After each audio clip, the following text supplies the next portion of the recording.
Շնորհակալություն, պարոն Փաշինյան, ես հիշում եմ, երբ որ դուք ազգային ժողովի ընդդիմադիր պատգամավոր եք, անդրադառնում եք օֆշորային հայտնի սկանդալին, որի մեջ ներգրավված էր նաև նավասարդ arczepiskopos Կճոյանի անունը։ Նա նաև անցնում էր ապօրինի գույքի հարստացման, այդ գործով, եթե չեմ սխալվում, բայց գլխավոր դատախազությունն այդպես էլ չի հստակեցրել, թե խոսքը մասնավորապես ինչ ապօրինի գույքի մասին է։ Նրա ձեր կողմից բնորոշվել էր Bentley Samo-ը։ Հիմա Bentley Samo-ի հետ եք պատրաստվում բարենորոգել եկեղեցին, չունեք այն մտավախությունը, որ այն մեղադրանքները, որոնք հնչեցվում են նույն կաթողիկոսի վերաբերյալ, նույն ձեր հետ փաստաթուղթ ստորագրած եպիսկոպոսները, arczepiskopos-ները եւս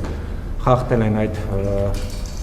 ուխտը, ինչպես դուք եք ասում, եւ անդրադառնալով նաեւ ԱԱԾ-ի փաստաթղթին Եզրասի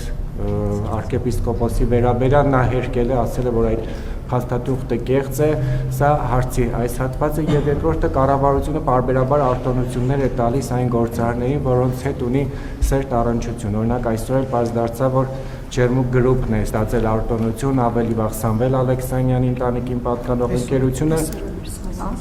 Հա, եւ սա նաեւ այն պարագայում, երբ դուք դարձյալ ընդդիմադիր եղած ժամանակ խիստ քննադատում եք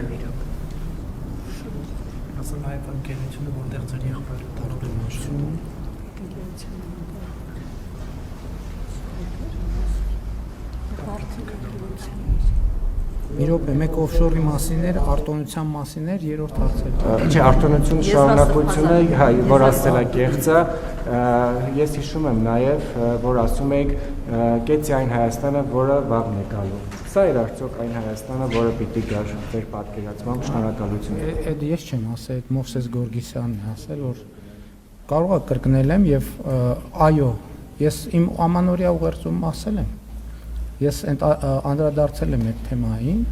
եւ ասել եմ, որ այո, սա է այն Հայաստանը, որը պետքա գար, եւ սա լավ Հայաստան է։ Եվ ես ասել եմ, որ սա իրական Հայաստանն է, Հայաստանի Հանրապետությունը եւ Հայաստանի Հանրապետությունը մեր երազանքների պետությունն է։ Ես ասել եմ, որ 2021 թվին մենք ասում ենք, որ ապագա կա, այսօր ասում ենք, որ ապագան այսօր է։ Եվ երբ որ մենք նայում ենք Հայաստանի տնտեսական ցուցանիշները, երբ որ մենք նայում ենք Հայաստանի միջազգային հեղինակությունը, երբ որ նայում ենք Հայաստանում եւ նրա շուրջ տարածաշրջանում հաստատված խաղաղությունը, ըստ էության այո, դա այն խնդիրն էր, որը մենք 2021 թվականին ուզում ենք լուծել եւ մենք լուծել ենք այդ խնդիրը։ Եվ այդ խնդրի լուծումը ակնհայտ է։ Ինչ վերաբերվում է ձեր նշած են, գիտեք, ես եմ տարբեր մարդկանց մասին տարբեր բան ասել, տարբեր մարդիկ են իմ մասին տարբեր բաներ ասել։ Եվ նոր կտակարանում այսպիսի մի դրվագ կա։ Իհարկե, այստեղ խնդրում եմ բան չանել, ես կմեկնաբանեմ դերաբաշխումը վերջում։ Երբ որ այսպիսի դրվագ կա, երբ որ ասում է, երբ որ փարիսեցիները եւ սադուկեցիները տեսան, որ Հիսուս մաքսավորների եւ մեղավորների հետ է նստում, սկսեցին նրա աշակերտներին մոտավորապես նույն հարցերը տալ, ինչ որ դուք եք տալիս աշակերտներին։ Եվ երբ որ աշակերտները դրա մասին ասացին Հիսուս Քրիստոսին, Հիսուսը ասաց, ես բանին առողջներին բժիշկ պետք չի եւ անմեղների համար չեմ եկել, այլ մեղավորների համար եմ եկել։ Հիմի մեզնից յուրաքանչյուրը այստեղ էլի ուշադրություն դարձրեք, ես հանկարծ չվերապահվի, թե մենք այդ սեղանի շուրջ նստած որևէ մեկին Հիսուսի դերակատարում ենք վերապահում, մյուսներին մեղավորի դերակատարում ենք վերապահում։ Մենք ցանկացած քրիստոնյա հետևորդ, հայաստանյա առաքելական Սուրբ եկեղեցու ցանկացած հետևորդ, ինքը պետքա գիտակցի երկու բան, որ ինքը մեղավոր է, ինչպես մեղավոր է, բառից բուն իմաստով, ինչպես նկատի ունեին նոր կտակարանի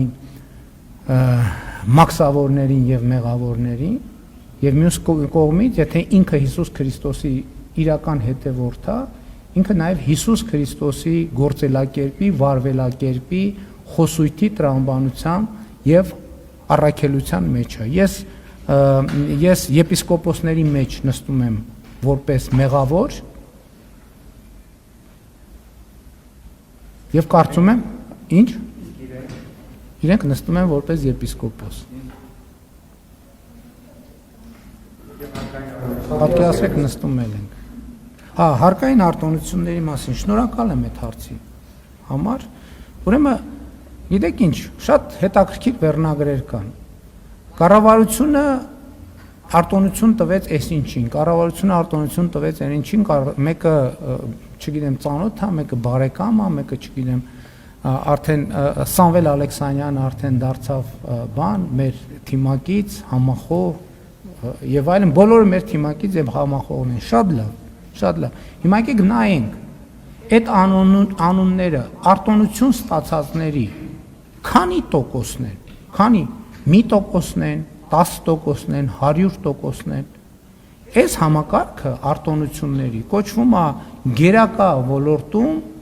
մաքսային արտոնություններ տրամադրելու մասին։ Հազարավոր գործարարներ այդ արտոնությունը ստացել են։ Այդ թվում ընդդիմության հետ կապված գործարարներ, այդ թվում ընդդիմության հետ չկապված գործարարներ։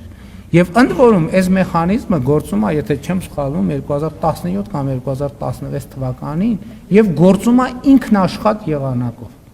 Այսինքն կառավարության կարգավորումները այնպիսին են, որ համակարգը աշխատում է ինքնաշխատ եղանակով։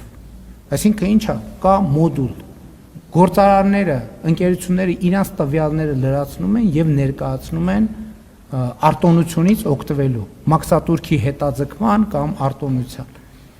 Կառավարության միակ դերը ստուգելն է, իրենց դրած տվյալները համապատասխանում են իրականությանը թե ոչ։ Եվ եթե համապատասխանում են իրականությանը, կառավարությունը իրավունք չունի այդ արտոնությունը իր իսկ որոշման համաձայն չտալ։ Հիմա դուք ասում եք կամայական որևէ անուն, ստացել է այդ արտոնությունը, իհարկե ստացել է։ Չնայած էլի ասեմ, թե շատ մանրամասներին չեմ էլ տիրապետում, որովհետև դա ինքնաշխատ համակարգ է։ Հիմա այդ ձեր նշած անունները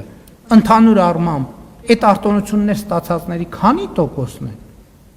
Այդ արտոնություններ ստացածների ես ճշգրիտ տոկոս չեմ կարող հիմա հաշվել ասել, բայց համոզված են 2%-ն են, 3%-ն են։ Այսինքն հազարավոր ընկերություններ ստացել են, ստանում են եւ կստանան։ Եթե այդ հազարավոր ընկերությունների մեջ կա ընկերություններ, որոնք ինձ բարեկամ են, համոզված եղեք, այդ ընկերությունների մեջ կան ընկերություններ, որոնք ձեզ են բարեկամ, ձեզ են բարեկամ, ձեզ են բարեկամ, ձեզ են բարեկամ, բացառում են, շատ լավ, ձեր անուն ազգանուն կտակ եւ մենք ձեր բարեկամին կգտնենք առաջիկա, ես ամենայն լրջությամբ եմ ասում, ես բացառում եմ, որ այդ արտոնություններ ստացած ընկերությունների մեջ ներկաներից, այսպես ներկաներից որևէ մեկի բարեկամ չլինի։ Բացառում եմ, որ ըլնի որևէ ընդդիմադիր պատգամավոր եւ ընդդիմադիր քաղաքական գործիչ, որի բարեկամներից մեկը այդ արտոնություն տաշիր գրոպը գնացեք նայեք քանի անգամ այդ արտոնությունից ստացել։ Էլով կա, որ հայտնի է որպես ընդդիմության շրջանակում։ Բացառում եմ որևէ ընկերություն, որ այդ արտոնությունից օգտված չլինի, բացառում եմ եւ հետեւաբար կառավարությունը վերնագիր Փայլակ Ֆահրադյանի եւ մյուս լրագրողների բարեկամների ընկերություններին հերթական անգամ տվեց արտոնություն։ Այո, տվել ենք եւ